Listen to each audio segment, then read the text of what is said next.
Retour donc dans notre studio avec un nouvel invité, Yannick Borde, que je salue, président de Procivisus. Le temps de vous dire, nous venons d'entendre Pierre Madec, c'est une rediffusion. Il était venu hier dans notre studio en compagnie d'Olivier Delagarde. Et la raison de cette rediffusion est aussi, et nous devons l'en excuser, que Jean-Baptiste Ayrault, le porte-parole du DAL, qui devait venir en direct avec nous ce matin, a été empêché. Nous en a prévenu et il en est navré. Nous aurions parlé évidemment de droit au logement, de son combat pour la réquisition. On espère le retrouver bientôt, bien sûr, sur ces questions. Bienvenue donc à Yannick Borde et bonjour. Avec vous, on va revenir sur ce qui s'est passé au Congrès. Bien entendu, vous y étiez présent.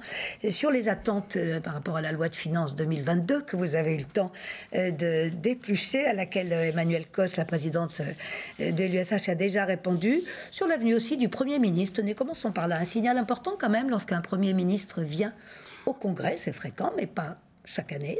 Alors d'abord, ça a été un très beau congrès, effectivement, marqué par la venue du Premier ministre qui a tenu un discours de 45 minutes à peu près de mémoire. Donc c'est un élément marqueur. Moi, je préside le réseau Procivis depuis 2012. Je crois que je suis à mon deuxième ou troisième Premier ministre seulement. C'est ça, c'est pas si fréquent d'ailleurs, quand je dis fréquent. Et avec un temps long d'intervention. Alors après, il y a le contenu, ça, on y reviendra peut-être. Mais je crois que c'est un signe assez fort. Même si c'est toujours sans doute un peu plus intéressant pour eux de venir à l'aube d'une élection présidentielle. Ça ne nous a pas échappé quand même. Ça n'a échappé à personne, mais soulignons-le quand même, le temps passé, y compris le temps après sa présence dans la salle plénière, auprès des fédérations, sur les différents espaces que nous avions les uns les autres, où il s'est arrêté discuter quelques instants avec chacun d'entre nous. Donc voilà, il faut au moins le souligner. On en retient qu'il s'est dit très préoccupé, lui aussi, par la baisse de la construction. Il a reconnu le contexte actuel difficile. Donc, il faut aussi, c'est pas toujours évident pour un grand élu de le dire de cette façon-là.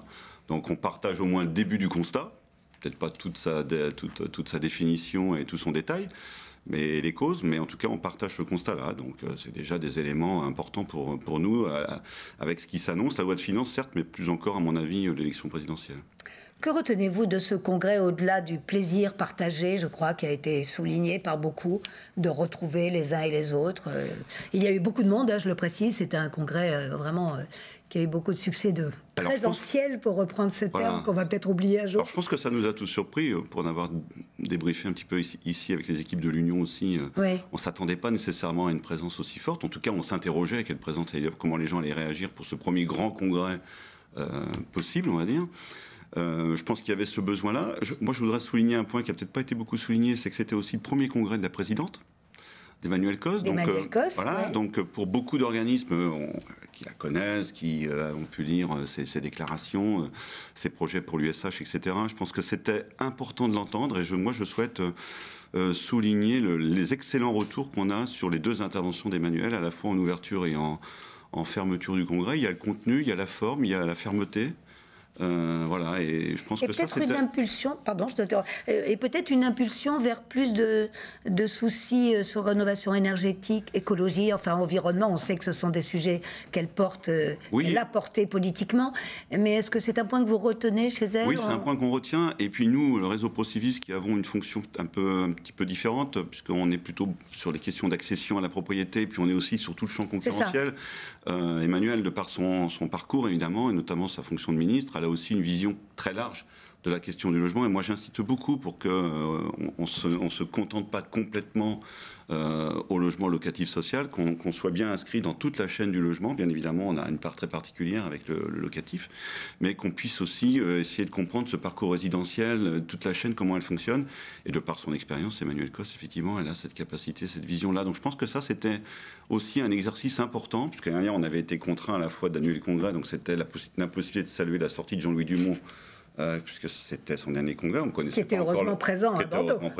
On ne connaissait pas encore le président pressenti, mais là, en tout cas, je pense que c'était une étape importante pour l'ensemble du mouvement, ce premier exercice. Alors, deux questions encore importantes. Un, effectivement, ce projet de loi de finances pour 2022, qu'en retenez-vous? On sait qu'Emmanuelle Cosse y a fait référence. Et vous le dites, plus important encore, l'élection présidentielle à venir. Pourquoi séparez-vous les deux, d'ailleurs? Oui, on pourrait lier les deux, mais je pense que l'enjeu n'est pas tout à fait le même. Il y en a un qui est dans l'immédiateté, il y en a un qui est quelque chose qui est plus durable. Sur l'intervention de Jean Castex et sur la loi de finances, alors sur l'intervention, moi j'ai une grande déception, c'est pas un mot sur l'accession sociale à la propriété. Même pas cité, ce qui à mon avis quand même n'est pas une première, mais je pense que les discours précédents, on avait au moins un cabinet qui disait qu'il fallait faire un petit paragraphe sur l'accession à la propriété. Là, rien. Donc c'est un élément, un petit peu de questionnement. Sur la loi de finances, tout ce qui était un peu justement sur la question du prêt à taux zéro, il n'y a a priori pas de sujet. Moi qui ai aussi une fonction d'élu, je ne croyais pas trop à l'histoire de la compensation. Oui, qui a été pointée d'ailleurs, ouais. Voilà, ouais. Donc on maintient l'exonération de TFPB pour les bailleurs et pour éviter que ça serve d'argument aux maires qui voudraient empêcher la construction de logements, on compense l'exonération de taxes foncières sur les 10 premières années du logement. Bon, moi en tant qu'élu, je me méfie toujours des compensations parce que ça n'a jamais tendance à durer complètement quand même. En général, c'est un peu raboté au fil du temps, mais c'est quand même une décision qui était attendue, une annonce qui est importante. Et il y a une deuxième annonce que moi je souhaite souligner aussi, c'est celle sur les fonds friches, sur le fonds friche, qui était une idée du plan de relance, qui est à peu près considérer aujourd'hui que ça peut être sanctuarisé comme étant un élément demain de financement de la reconquête de certains fonciers, notamment pour répondre à l'objectif d'étalement urbain ou de non-étalement urbain, ou de limiter l'étalement urbain. Donc voilà, ça ce sont des annonces qui me semblent assez opérationnelles et qui, en tout cas, vont permettre de consolider les mois à venir. Oui, pour qui peuvent être appliqués assez rapidement, c'est quand même tout de suite, pas mal, même si on parle aussi, même si le Premier ministre, comme son président, se projette dans d'autres horizons. Après, aujourd'hui, il ne faut pas se tromper de combat. Hein. Aujourd'hui, la difficulté du secteur, c'est un problème d'offre. C'est pas un problème de demande, c'est un problème d'offre. Or, c'est toujours beaucoup plus compliqué et beaucoup plus long de relancer une offre. Une demande, il suffit. Ce qui avait été fait en 2016 avec un déplafonnement du prêt à taux zéro, on relance la demande. L'offre immobilière, elle est extrêmement complexe à relancer et on est sur des temps qui sont longs et sur des productions qui sont longues. Donc attention à l'effet immédiat, faut pas trop y compter à mon avis. Donc le Premier ministre n'en a pas assez parlé de votre point de vue. C'est ce que vous attendez des candidats à l'élection présidentielle? Maintenant, l'enjeu, c'est comment est-ce qu'on va arriver à mettre le logement au cœur de l'élection présidentielle. Reconnaissons qu'en 2017, ça n'avait pas été un franc succès sur le sujet. Même si vous l'aviez réclamé. Même si on l'avait réclamé, même si on avait reçu ici même les représentants des candidats. Et je pense que tous les grands acteurs du logement avaient tenté. Peut-être ce qui devrait, moi je plaide pour ça, je ne veux pas dire que je suis un peu seul pour l'instant, mais ça ne prend pas nécessairement, donc j'en profite, c'est de se dire aujourd'hui, la promotion immobilière privée, le monde HLM, le bâtiment, même les administrateurs de biens, etc., tout est lié. Quand vous faites une opération de promotion immobilière aujourd'hui, vous avez toujours besoin d'un bailleur social, réciproquement.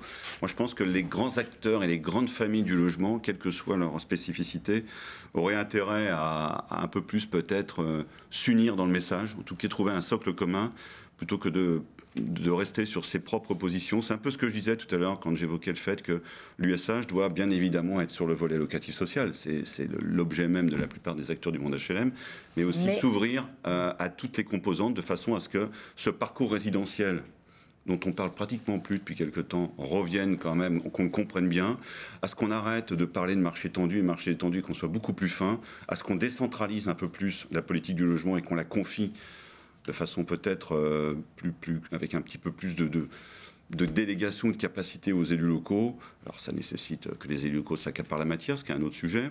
Voilà, mais qu'on soit quand même dans cette vision un peu plus partagée, plutôt que de se concentrer un peu trop sur son domaine, parce qu'aujourd'hui, toute la chaîne est complètement liée. Et quand il y a un élément de la chaîne qui est grippé, c'est la chaîne du logement qui est grippée, en général, dans sa totalité. Ce qui veut dire, si on vous entend bien, Yannick Borde, c'est que au fond, on devrait aller davantage vers les collectivités locales, davantage les écouter, parce que, au fond, dans tous les sujets que vous avez abordés là, quand j'ai accueilli Jean Castex sur cette considération peut-être insuffisante. Quand j'ai accueilli Jean Castex sur l'espace Procivis mardi dernier, je lui ai dit qu'il y avait quelque chose qui était aujourd'hui complètement archaïque, c'était la notion de zonage. Alors les zonages, on sait pourquoi ils ont été faits, dans un contexte, voilà, ils n'ont pas beaucoup bougé depuis des années, aujourd'hui ils collent plus trop à la réalité, et aujourd'hui, et ces notions qui limitent une commune par rapport à une autre, qui changent les règles du jeu, qui ne sont pas nécessairement aujourd'hui complètement cohérentes, par exemple, par rapport à la dynamique économique des territoires. Il y a un côté aujourd'hui assez archaïque et une incapacité parfois à produire du logement adapté à la problématique d'un territoire à cause de ces zonages.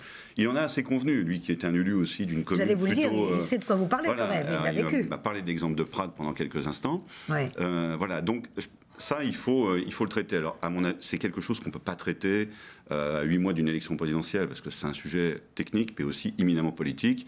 Donc, à un moment donné, il faut, par contre, je pense qu'il serait bon que l'ensemble des acteurs du logement y réfléchissent tout de suite, et puis le Premier ministre du logement qui sera nommé après l'élection présidentielle puisse prendre ce dossier dès le début, parce que c'est un dossier qui sera complexe, il mettra un petit peu de temps, et donc on ne peut pas le prendre trop tardivement dans un mandat présidentiel. Donc cette notion-là, pour nous, elle est essentielle, et elle repose nécessairement sur l'implication forte des élus locaux, qui est réelle, dans une matière qui est compliquée pour eux. Moi, pour être sur les deux champs, je peux vous le garantir que ce n'est pas nécessairement facile pour un élu qui ne baigne pas dans le secteur du logement de s'accaparer facilement cette matière-là. Est-ce que ça veut dire que du côté de l'Union, enfin du côté des bailleurs, du côté des acteurs du logement, on doit davantage travailler ou s'expliquer ou faire... Alors, il y a deux choses. Je veux dire, vous pouvez peut-être aller ensemble sur cette proposition-là dans cette campagne. Bien sûr. C'est un moyen de pression peut-être plus fort. Il faut y aller tous ensemble, parce que moi, je redis, je pense qu'on est tous liés. Après, les acteurs de terrain, ils sont très proches de leurs élus locaux, c'est assez réciproque. Maintenant, il y a, élection après élection, beaucoup de renouvellement et une espèce d'inertie à chaque renouvellement qu'il faut essayer de limiter le plus possible. Et donner les cartes aux élus qu'ils ont à côté d'eux, tous les acteurs du logement, sociaux, concurrentiels, etc., et toute l'expertise possible, je pense que c'est un élément qu'il faut faire valoir un peu plus. L'objet social de nos sociétés, c'est de construire et d'entretenir le patrimoine. Voilà, c'est rien d'autre. Donc, qu'on arrête de nous reprocher parfois de ne pas vouloir construire ou de ne pas le faire correctement, c'est notre envie et c'est notre métier. Maintenant, il faut le faire avec un peu plus de fluidité et je pense un peu plus de confiance de l'État dans les acteurs locaux du territoire, notamment les collectivités locales. Si on vous a bien compris, Yannick Borde, ce sera votre tâche pendant les mois à venir. Ça sera l'une des tâches, donc cette notion de marché tendu, détendu qu'on souhaite gommer, et puis cette réflexion autour du zonage que l'on souhaite aussi voir moderniser au minimum.